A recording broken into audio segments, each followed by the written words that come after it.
2025年秋，香港娛樂圈再掀驚濤駭浪，一則由雷維光深夜發布的控訴視頻，如深水炸彈般引爆全網。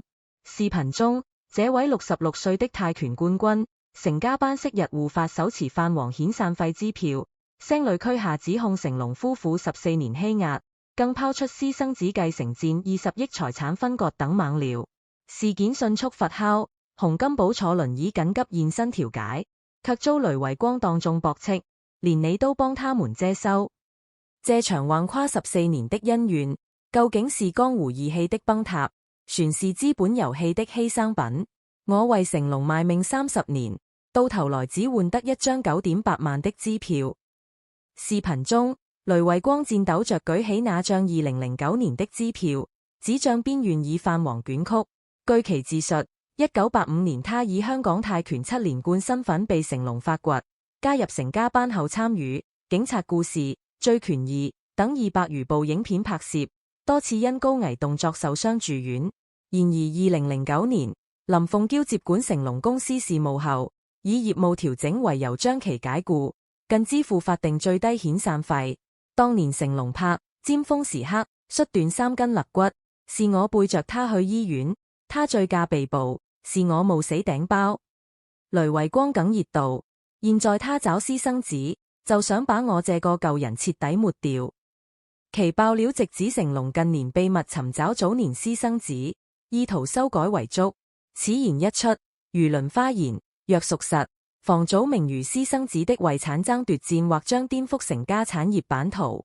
10月23日深夜，雷維光通過海外賬號發布28分鐘長視頻，標題黑言寫着：成龍林鳳嬌，你們欠我一個公道。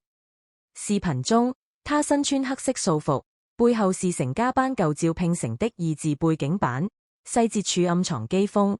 雷維光展示2009年銀行流水，顯示其收到2筆轉賬，一筆9.8萬元標注利息補償，另一筆2萬元來自成龍私人賬戶，附言兄弟情分。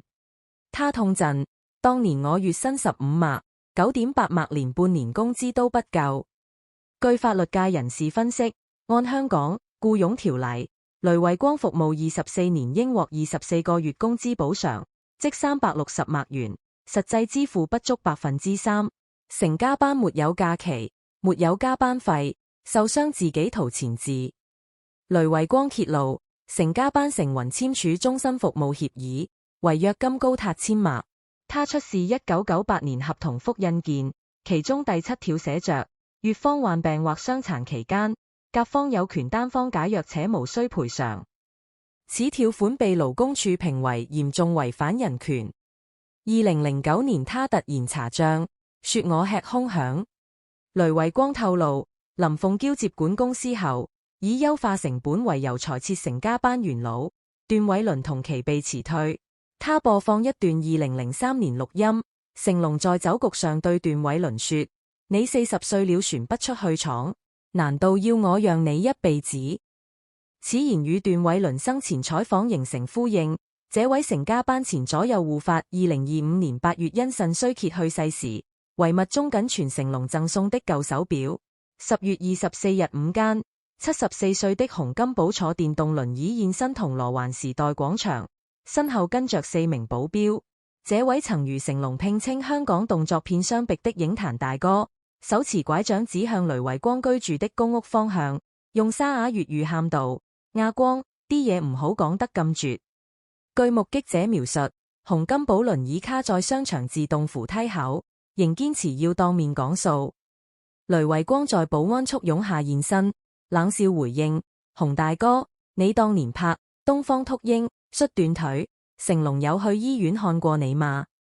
此言戳中洪金寶痛處。2019年他因膝及手術坐輪椅，成龍僅派助理送花籃。有成家班退休武師透露，洪金寶近年與成龍因動作片接班人問題生隙。2025年洪金寶力捧徒弟彭于晏，而成龍則力推兒子房祖名轉型動作片。洪哥想當和事佬，但雷維光手裏有成家班財務黑料，他不敢深勸。該武師稱，雷維光控訴視頻發布後，港媒迅速挖出林鳳嬌委託律師分20億財產的舊聞。據法律文件顯示，成龍夫婦名下資產包括好萊塢比弗利山莊別墅、香港淺水灣豪宅、成龍影視集團60%股權。林鳳嬌忍了成龍40年，現在要動手了。資深娛記查小欣分析，成龍近年多次住院，林鳳嬌擔心其私生子問題影響遺產分配。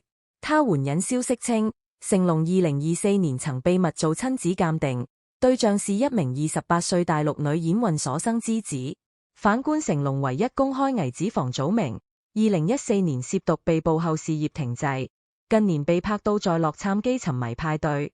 雷維光在視頻中嘲諷房少爺吸毒的剪，都是我們這些舊人的血汗。此言引發網友熱議，井號成龍教子魔方井號話題閱讀量突破5億，這根本不是私人恩怨，是資本對老功臣的清洗。香港電影工作者總會發言人指出，2008年金融危機後，成龍公司加速向好萊塢轉型，雷維光等本土派因薪資要求高被裁撤。數據顯示，成家班承運平均服務年限從2000年的12年降至2025年的3.2年。娛樂產業分析師魏南認為，成龍尋找私生子的傳聞，或是為分散遺產注意力。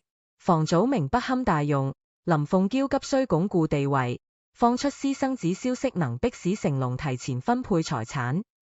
他指出，成龍2025年新片《新逃學威龍》投資方中出現林鳳嬌趁足控股的影視公司。據成龍公司前財務總監透露，雷維光被裁因多次私接商演違反合約，但拒絕出示證據。這位成家班元老2025年8月去世時，銀行賬戶近淨23萬，其子稱父親至死都在等成龍道歉。醫生證實洪金寶失合傷殘塔3級，但其輪椅由成龍公司贊助，引發被控制猜測。目前成龍夫婦尚未正面回應，更通過律師發表聲明，保留追究法律責任權利。而雷維光以聯合斷委輪為商，向勞工處提交成家班違法解僱證據，這將是香港娛樂圈史上最貴的官司。勞工權益律師鄭志強估算，若雷維光勝訴，成龍需賠償超2億港元。更致命的是，其國際動作巨星形象或因柯代兄弟徹底崩塌。江湖沒有永遠的大哥，只有永遠的利益。當66歲的盧維光在視頻最後舉起成家班舊旗，西吼二字當頭時，我們看到的不僅是一個舞獅的悲歌，更是一個時代規則的瓦解。在之